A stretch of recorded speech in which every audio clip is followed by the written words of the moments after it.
Hello, Northern Hero here. Lately my dad has not been well, not well at all. Since my dad had the flu jab in September, my dad, who is not well anyway, had a flu-like symptom, a very bad cold, just after when he had the flu jab. He had extreme breathing problems and losing blood, coughing up blood as well as losing it from his backside. It could be a massive coincidence that my dad has been losing blood, but a neighbour who also had the flu jab also told my dad the other week that he hasn't been well and he's been losing blood. First time for that neighbour. He went to the hospital and spent a few days in there. He had the camera down his throat and also up his bottom. The doctor told my neighbour that they don't know where the bleeding was coming from. The cameras couldn't find anything. Last week, when I was awaking from my sleep, I went to the bathroom. I heard my dad walking up the stairs. When I came out of the bathroom, my dad was sat on a stool in his bedroom. I said, "Are you alright?" He said, "No, I'm not. Don't talk to me," and rushed to the bathroom. He was losing a lot of blood from his backside. That morning he went to the toilet about 6 times because he was losing blood. Not just a bit of blood. My dad was saying loads and loads were coming out. Pints, obviously. When I was having my breakfast, he was walking down the stairs very slowly. I left the table and went up to him.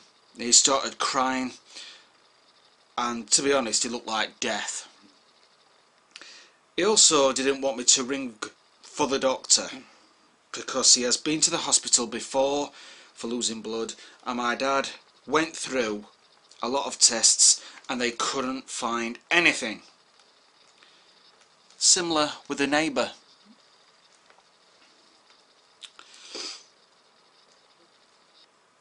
My dad hated having the cameras down his throat and anal. In fact, my dad couldn't breathe right when the camera was down his throat after so long that my dad pulled the wire out and got the camera out himself because he was struggling to breathe properly.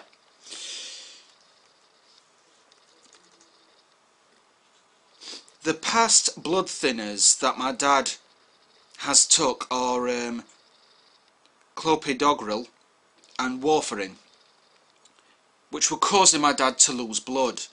One of the side effects, in fact, and one of those medications were dangerous for my dad, and a doctor made sure that my dad came off it straight away. I think a GP or someone prescribed my dad one of those medications, and a surgeon at the hospital said you should not be on this, it's dangerous for you. So that were off, and those two medications it were causing my dad to lose blood. My dad is on 30 something tablets a day. He's got a diseased heart, Crohn's disease, to name a few. Now, the doctor since earlier this year prescribed my dad with an aspirin instead of the 2 blood thinners that I mentioned earlier. But my dad has had problems with aspirin before. He's been on them before and have given him an upset stomach. The doctor said there is nothing else. You need the aspirin as it's a blood thinner. For a lot of times this year my dad has mentioned that he's had stomach ache. Obviously it's probably the aspirin causing my dad to have the stomach ache. My dad has also stopped taking the aspirin by himself just last week, and the bleeding has stopped. He wasn't losing obviously just a bit of blood. Dad was losing a lot.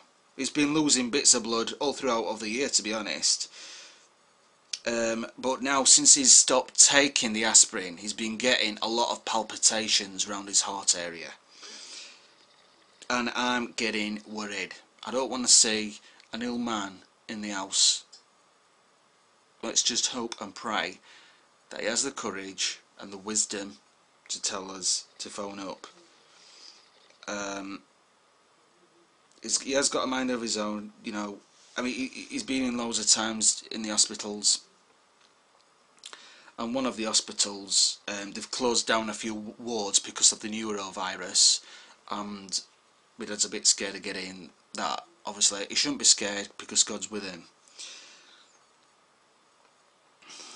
He doesn't want to have cameras down his throat and in anal, and he keeps saying, if I get worse though, you'll have to phone the doctor, but keeps putting me and my mum off when we want to phone up.